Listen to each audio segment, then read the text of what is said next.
and welcome to another episode of Influence and Growth Mastery, where we help you grow your influence, your visibility, your connections, and your income. Today, we have another great guest. I met her on Alignable. Her name is Stephanie Barger. She is someone that I think you're going to really enjoy. We have not had anyone like this on another episode of Influence and Growth Mastery. She is, I'm going to call her, this just came to my mind, Stephanie, a dog whisperer. Although you do many other things than that. But Stephanie is, she specializes in dog behavior training, mainly focusing on separation anxiety and behavior modification. And so I say dog whisperer because she is in the dog field there. But she has extensive certifications, including being a certified separation anxiety trainer and a fear-free certified professional. That's a mouthful. And we're going to talk about how these qualifications shape your approach to dog training compared to traditional methods. And before we go any further, I just want to say, Stephanie, I'm so thrilled to have you on the show today. I want to welcome you and thank you for being here. I'm very excited to be here. I always love to talk about dog behavior, so I'm looking forward to it. Awesome. Well, we know that many pet owners struggle with the decision to seek help for dogs' behavioral issues. Let's talk about some of the common signs that you tell people to look out for when they are needing to reach out to someone like you. Well, I think it's really important to reach out as soon as you start seeing your dog behaving in ways that are not the way that you want them to be behaving. Because as they continue that behavior, it then becomes a habit. And so it is their go-to. And so the sooner that you can get into helping to modify that behavior and give them other tools for dealing with these situations that are making them uncomfortable, then the sooner you will have a resolution. The longer they practice it, it takes so much longer to undo, just like with us, right? It takes longer to undo a habit than it does to create one. Mm-hmm, absolutely. You know, there's so many things that, just saying that I immediately want to go into, but let me hold that because it may take me down a whole rabbit trail.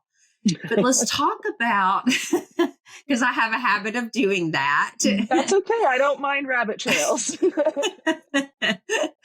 So let's talk about how did you get into the area of the expertise that you're into today? Well, like with many people that specialize in things, it's a journey. I actually started off teaching at the university level, so I was focused on teaching people. And just through a series of events, I ended up getting very, very close with some trainers. They had helped me to train a service dog for myself.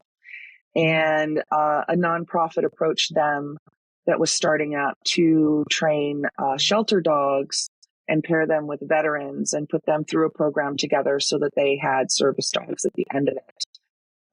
And my father, a lot of my family has been in the military, so veterans are very dear to me. Dogs in general, but especially shelter dogs are very dear to me. And it seemed like a nice combination of a few of my passions. And so I started working with service dogs at first. But, shelter dogs have their challenges. And I quickly learned that I really enjoy helping dogs to become more comfortable in their environments. And I love the problem solving. And I love teaching the animals as well as the people. Because it's a combination of the two. It's not just me training the dog and then you have a perfect animal. We have to learn how to communicate with our dogs and listen to them and be able to support them when they need it, because we live in a crazy world that frequently does not make sense to our dogs. And we are putting our dogs in environments that they were initially not bred for. And so that's when those behaviors start to manifest, is they've got these instincts or these feelings about the situation, and then they behave in a way that isn't acceptable in our world. And so we have to teach them how to behave differently and be more comfortable with all the weird things that happen around us. Mm-hmm. I completely agree. I have a friend who only takes in sheltered dogs. Mm-hmm. And when I first learned that, I've not done that. And so I've thought, wow, I think it takes a special person to be able to take in dogs like that. And then I had a relative that had a service dog, and she had someone train the dog for her. So I was around that a little bit. And so I've not always had pets. I mean, I had a pet as a child. And when I lost that pet, that was hard. And then I didn't have a pet for many, many, many years. And then when my son was growing up, we got him a little Shih Tzu, and then raised that dog until he passed. And then that was hard. And so then we took in, my granddaughter wanted a dog. So we got her a dog, and we were going to get it through the puppy stages. And we had a tragic accident with that dog. But that dog had separation anxiety. So that was a struggle. And then we replaced that dog with the dog that we have today. And so I say all that to say, talking about, training the dog and training the human, when he was just little, when we started training him, because we lived in an apartment complex and we knew we had to go through some type of training to live here. And then she wanted the dog to be at home with her. But Daddy said, Mimi had to get it through the potty training stages and the rough puppy stages. And we're a little OCD. So we, meaning Daddy, we had to get it through those stages before it could come home. And you see where it's still at 3 years old, soon to be 4. And, but anyway, when we brought the dog trainer in, I had the granddaughter here with me because I wanted it to be all of us learning together, which was a very interesting time. So I really have a great respect for what you do. And it's so interesting. And I can't wait to hear more of what you have to add for value, because there were times that were challenging and I would go back and say, I don't remember what to do here, or how do I handle this situation, because we're struggling here, whether it was the dog struggling or whether I was struggling. And so, so interesting. So me talking about the remote situation of my granddaughter's 2 hours away. Right. And so I would travel with the dog. And so having that distance, with her, and me traveling and having to leave him some, and then taking him to what we call daycare, and you having the responsibility as the trainer, what you do. Let's talk a little bit about remote training. How is that a cornerstone of your practice? Can you explain a little bit how you've adapted all of these traditional methods to be effective over platforms like this, Zoom, and other benefits that you've observed in being able to to do this, and maybe even telephone too, because I remember having to pick up the phone and call and say, can you tell me how to Mm-hmm. do these certain things? Talk to us Yes. about that, because I think that the way that you do it is so interesting. Yes. And like you said, I work primarily remotely with clients. And we meet once a week on Zoom, and that is to introduce any new skills that are in the plan, but also to review where they are on the skills that have already been introduced. Because when you're teaching, there's teaching the dog how to sit, but for the dog, it's very different to sit in the living room when nothing is going on, as opposed to in the middle of the farmer's market. Those are very different situations for the dog. And so, we start off in very basics, very low stimulation for the dog, not a lot of distractions, and then build it up. So that evaluation each week is important to keep the dog moving forward in the process. Also to make sure that we don't need to slow things down a little bit, because we always want to work at the pace of both the dogs and the guardians. Everybody has different, speeds of learning and ways of learning. And so modifying that is really important. In addition to that, what I love about remote is the old school way is, you meet with the trainer for an hour, they give you homework. You may or may not really have any contact with them until the next time that you meet. Right. Maybe the occasional phone call or text, well, now text message, but email, I that live kind of by thing. text. I know. But really, there's not a lot of interaction in between the appointments. And what I have done is I incorporate a video review part to their program so that they send me videos in between our appointments of them working with the dog, so I can fine tune, because there's no one way to teach most of this stuff. And sometimes things get lost in translation. If you're trying to get a lot of information, then sometimes some of the nuances don't come through, or you're used to moving in a certain way with your dog, and that's causing confusion. So that video review really helps me to be able to see, where's the dog struggling, where's the human struggling, how are they not communicating. Excuse me. And then the additional thing that I do is, instead of saying, here's your homework, I want you to work on X, Y, and Z, I actually send them exercises where I give them step-by-step instructions for each repetition that they're going to do with their dog.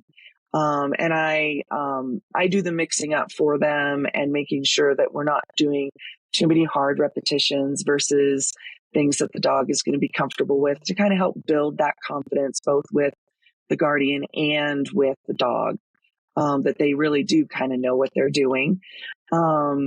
And they send me back notes, and I modify those each time I make the exercises.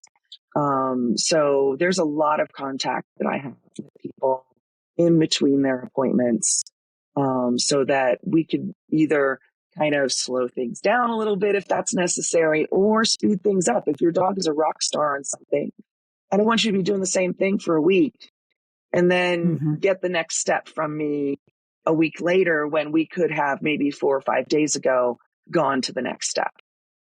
Right. So I find it really beneficial. Or probably too, getting the video where you see them repeatedly doing something incorrectly that could be corrected much earlier, rather than, yes, over and over and over doing it incorrectly. And that goes back to that habit thing, right? If someone is in the habit now for a week of cueing their dog in a certain way, and that's confusing the dog in some way, shape, or form, well, now we have to undo that and then, correct it so that you can communicate better. Right. Yeah, I love that. We've done some videos ourselves, and I love that, that you can correct that immediately and give them the course correction back, whether you're doing it over voice or you're giving them some type of video back or Mm-hmm. whatever your manner is to communicate back to them. I Mm-hmm. love that. Yeah. And then the other added benefit of it is so many times when I was going into people's home, if things got a little bit difficult for the guardian and they were struggling, it was here, you take them. Mm-hmm. And that doesn't help them learn how to modify and adjust for their dog, right? I can't tell you how many times I heard, well, they do so well when you're here, but when you're gone, they don't. Mm-hmm. And one of my main goals is for the guardians to be able to live harmoniously with their dogs and live the life that they would like to with their dogs. And in order Mm-hmm. to do that, they need to learn how to develop that relationship. Mm-hmm. I agree. I do learn visually, but I learned also by watching things on YouTube. So if I knew, if I heard them call it something, then if I wasn't getting it down right, I could go Google it or watch it on YouTube and Mm-hmm. watch how they were handling it or the hand motions, or because I knew I wasn't doing something correctly. And oftentimes I was either leaving out a step or I was doing something wrong with the hand motion or whatever it was. Mm-hmm. And so visually, I could watch somebody do it and then repeat it Mm-hmm. versus them telling me over the phone what to do. And then I'm hearing it one way, or I Mm-hmm. think I'm hearing what they're saying, but then I'm not doing it correctly. So Yeah. I love the video aspect. Yeah. And correctly could be very different from dog to dog, right? Mm-hmm. So Mm-hmm. that's an True. important thing. And that's where it's helpful to have a trainer come in, because if you're Mm-hmm. doing all the things that, all of your resources have told you to do, but it's still not working, something needs to be tweaked. And Mm-hmm. sometimes it's something very simple and sometimes it's something more complicated. Yeah, true. Let's talk about some of the successes that you've had. I mean, the audience loves to hear the success stories and the journeys of the entrepreneurs that I bring on. Mm-hmm. They're always inspiring. Do you want to share some of your most memorable transformations and how they've impacted both the dog and the owner's life? Well, I mean, there's so many. I'm sure. There's so many. And some of these may feel or sound on the insignificant side, but the first one that I'm going to give you is for separation anxiety. I had a client who was unable to leave their dog in the house. The minute they started picking up their things, the panic would start setting in, and as soon as that door shut, howling and jumping up on Mm. windows and just complete panic. And they had a mailbox that was basically down their sidewalk and to the left of their front door. They could not even go and get the mail without the dog having a Wow. panic attack. Even if the door were left open, because part of that meant that she was moving out of sight. Okay. And for them, the huge moment was her being able to go and get the mail and come right back in, and the dog was able to stay calm. That was a huge moment. And what I guess people don't realize how limiting having a dog with separation Mm-hmm. anxiety can be. And when she was able to do that, she was in tears, and just so happy. And that was the point, I think, where she started to see the light at the end of the tunnel. Wow. And then on a behavior mod situation, I have a client who was very concerned about her dog's behavior on the walk. And when people came in, it was a herding dog and tended to like to nip at the heels of people and would move very quickly and kind of charge and snap the air. Now she's able to have family and friends over. She's still monitoring the situation. The dog isn't 100%. She's got to be careful that he's not getting too overstimulated, and it's time for him to have a break. But instead of putting him away when she has guests, she's able to have him out and about. And so that was very pivotal for her too. Wow, that's awesome. That separation anxiety, I mean, that's a serious thing. It is. It's so stressful. Dogs can do damage to themselves, and certainly it's stressful not knowing what you're going to come home to, right? A lot of people describe it as being a prisoner in their own home because they can't go out because they can't leave the dog alone. So it's very, very overwhelming for a lot of people. My sister's dog, she ended up giving the dog to her daughter because her daughter had 2 other dogs. So now she's got 3, but she traveled some too. And when she would try to travel with the dog,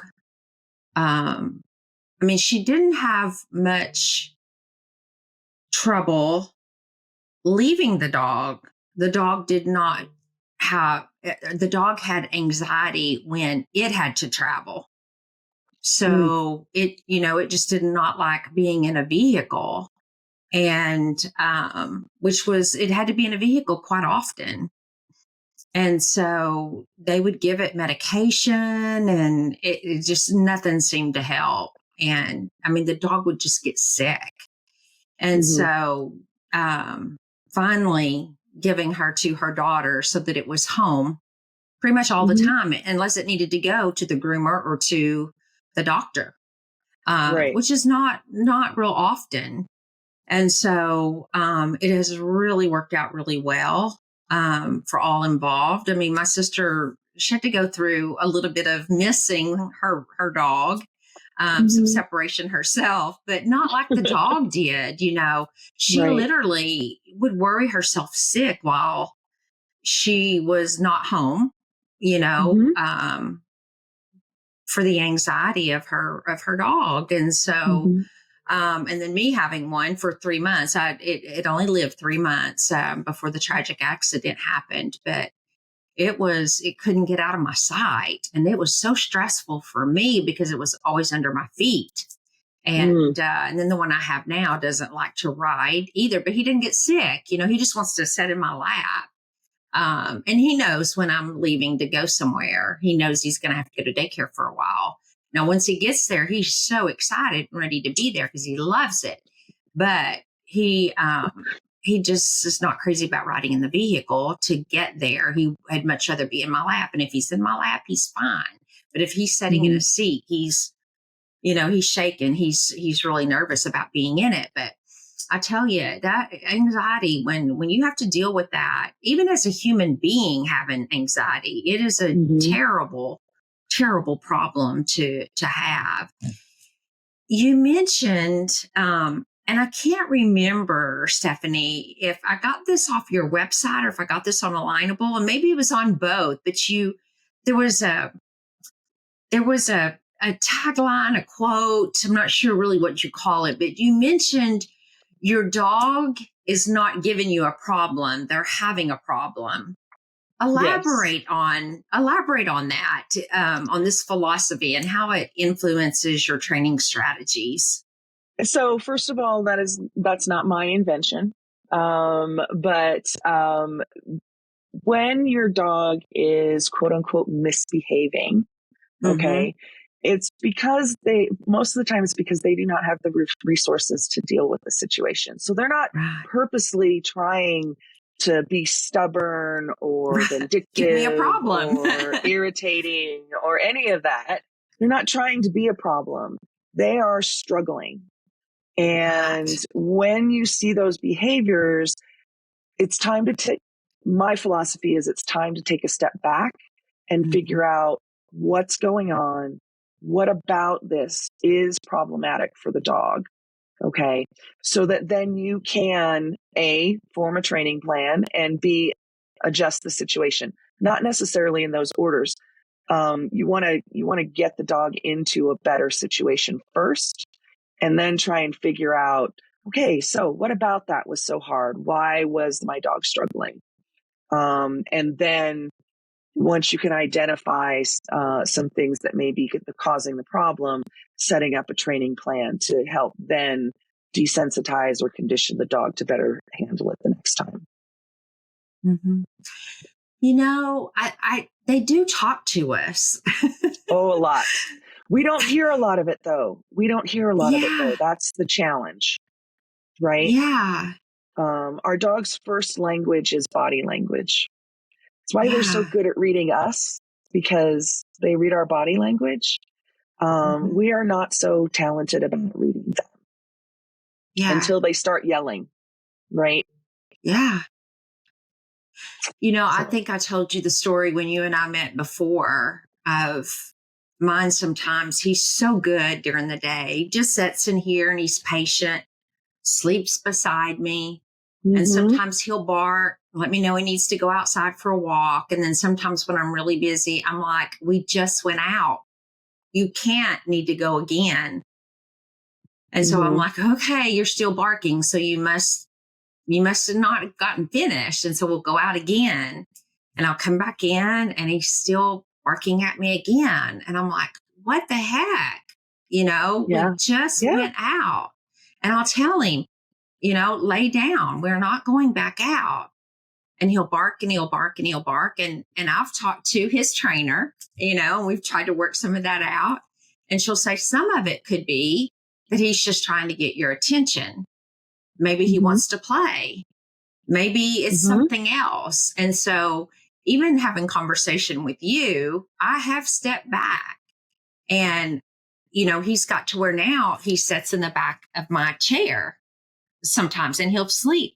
That's all he wants is to be with me mm-hmm, because maybe I don't give him enough time during the day or play with him enough. But sometimes right. I've noticed that's all he wants is for me to rub him on the head, massage him a little bit, and then he'll go off. Sometimes, Stephanie, he's hungry. I'll go get his food and he just wants to eat. I'll go get it and Mm-hmm, I'll set it right in here because he doesn't like to eat by himself. He's like the rest of us, wants to eat with a partner. And I'll bring it in here and he'll eat. And then he'll lay down and he'll take his next nap. mm-hmm, I'm like, you talk to me. Um, yes. and so if we will listen, oftentimes we can figure out what's wrong instead of yelling at them or getting frustrated with what is your problem. You're Mm-hmm. right. It's not they have a problem. We have a problem because we're not listening. We're not To giving some them. extent, yes. To some extent, yes. Yeah. We tend not to be proactive. Um, so, I mean, I don't know if anybody can see right behind me. This is my boy. Here, let me Yeah. change the camera just a little bit. Mm-hmm. There he is. But he is in the habit of, oh, she's doing the Zoom thing.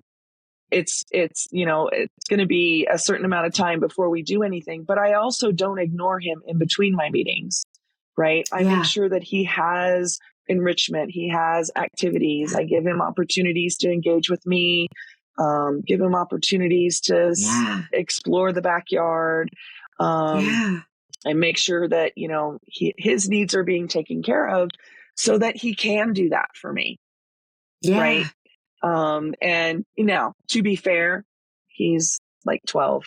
So his Yeah. activity level is not what it used to be.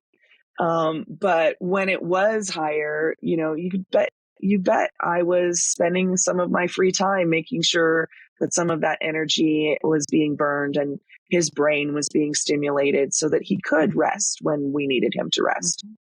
Mm-hmm. Yeah, I love that. I love it. So Yeah. fear and anxiety. Yes. Fear and anxiety in dogs can manifest in various ways. Mm-hmm. How do you tailor the behavior modification programs to address these unique needs in dogs, especially for those who may not respond to the conventional training? Yeah. Well, first of all, I avoid any kind of fear or pain when it comes to training dogs. Okay. So I don't use certain tools. I don't use certain techniques.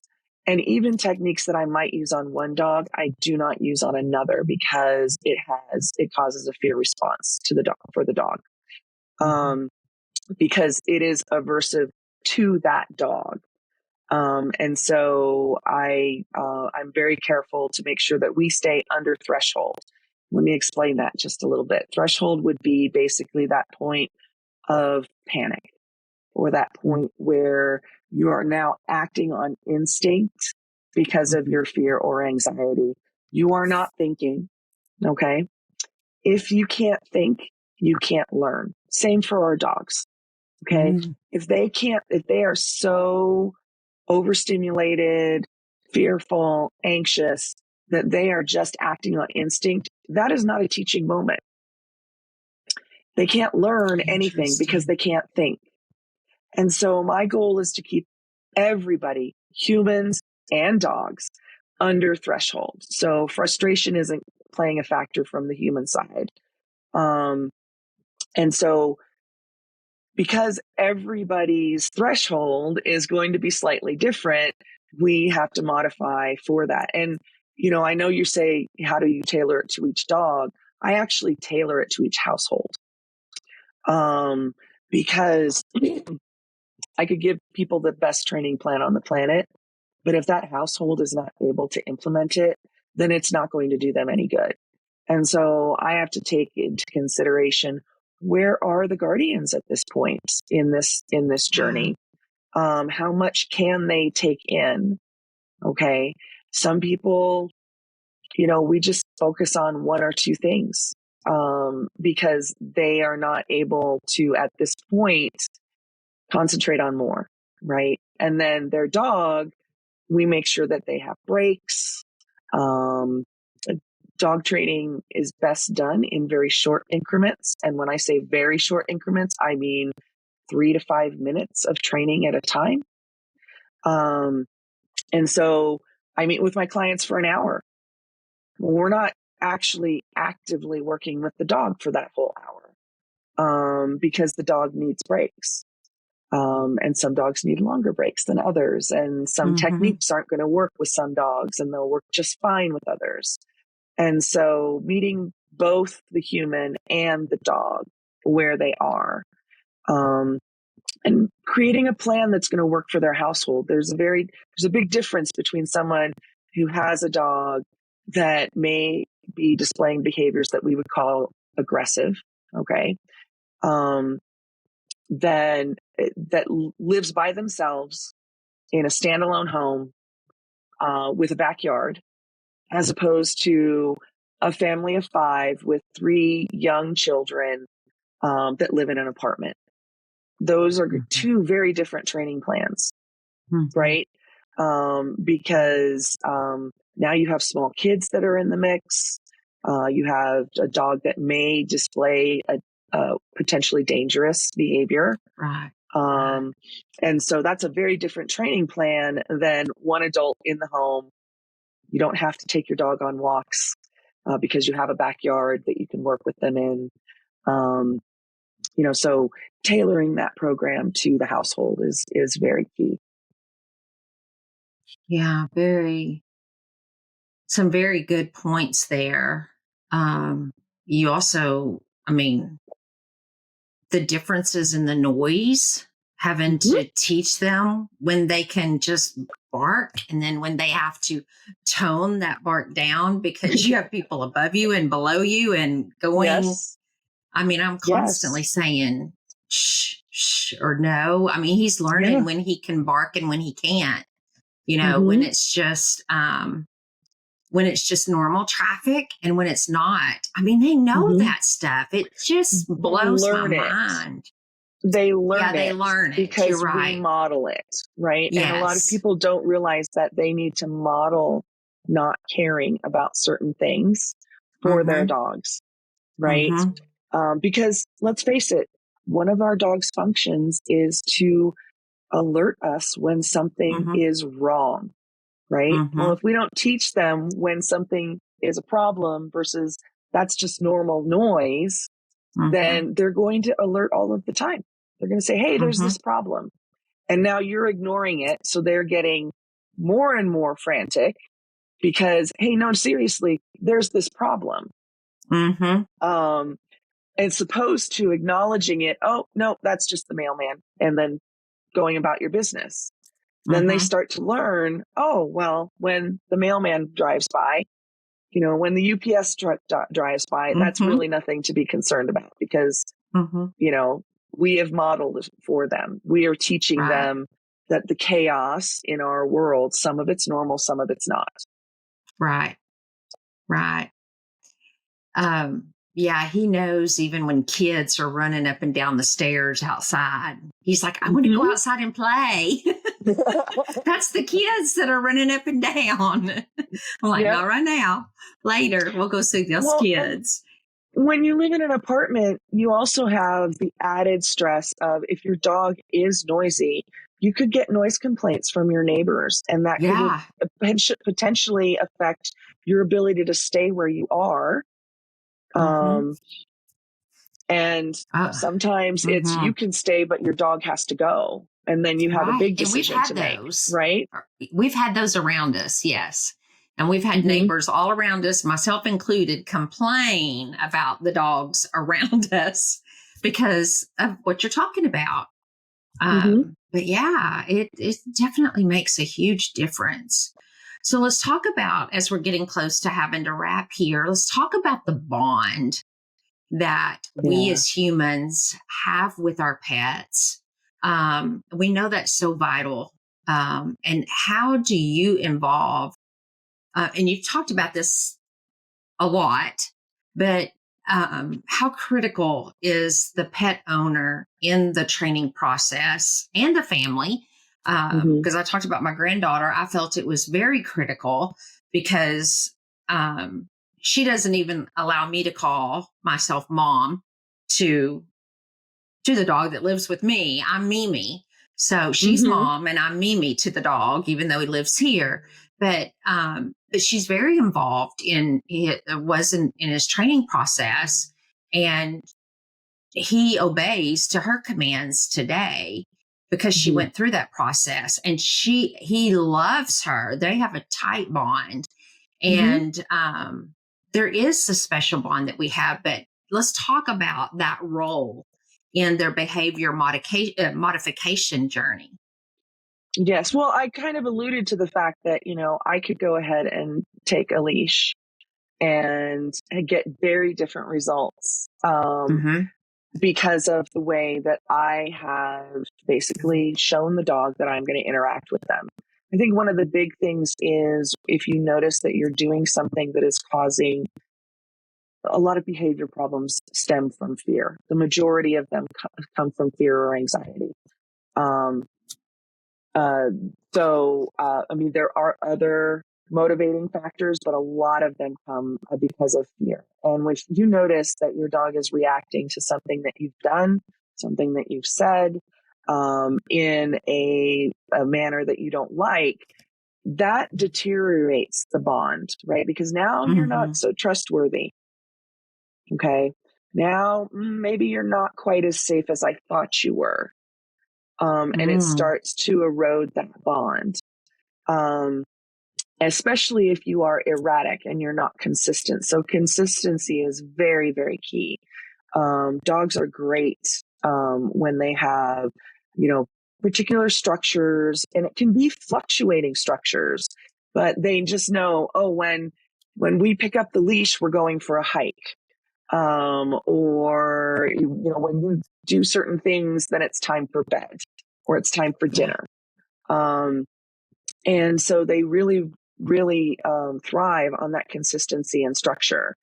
And whether that's a routine or it's dictated by the clock. And every family is different, whether or not they just kind of, maybe they get up at varying times during the day, but when they get up, X, Y, and Z happens, and then the dog gets fed. Right. So I think that it's very, very important to make sure that we're consistent. We're paying attention. Okay.